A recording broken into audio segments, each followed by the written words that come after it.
Il va de soi que la décarbonation de l'industrie est essentielle pour la réindustrialisation de ce territoire. Elle est en marche, mais elle nécessite l'arrivée d'une énergie décarbonée, en l'occurrence l'électricité. Donc le débat a principalement porté autour de ce sujet-là. J'ai surtout eu l'occasion d'aborder le travail que mènent les équipes de France Travail et du réseau pour l'emploi pour faire en sorte que cette attractivité du territoire soit aussi l'attractivité des ressources humaines et tout le travail qui est mené pour attirer le public qui est en recherche d'emploi ou en reconversion dans le secteur de l'industrie.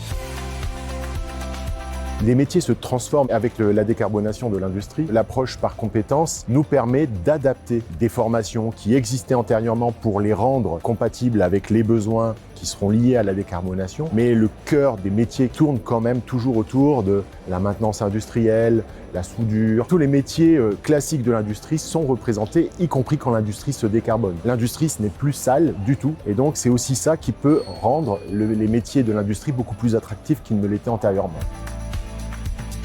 On a plein d'outils à France Travail. On a par exemple créé il y a quelques années un métavers qui s'appelle le Fort Industrie et qui permet à des jeunes scolaires en particulier, mais aussi à du public en reconversion, de découvrir toute la palette des métiers de l'industrie dans la région et même dans d'autres régions et par des jeux vraiment aller très loin dans la découverte des métiers. Nous avons aussi développé depuis maintenant 6 mois un lieu qui permet de découvrir en situation quasiment les métiers de l'industrie et qui s'appelle la Halle de l'Emploi Industrie 360. On a des centaines de formations dans le secteur de l'industrie qui sont ouvertes en 2026 et l'idée c'est vraiment de faire en sorte que le public soit le mieux préparé pour qu'à l'issue de la formation, il y ait une reprise d'emploi.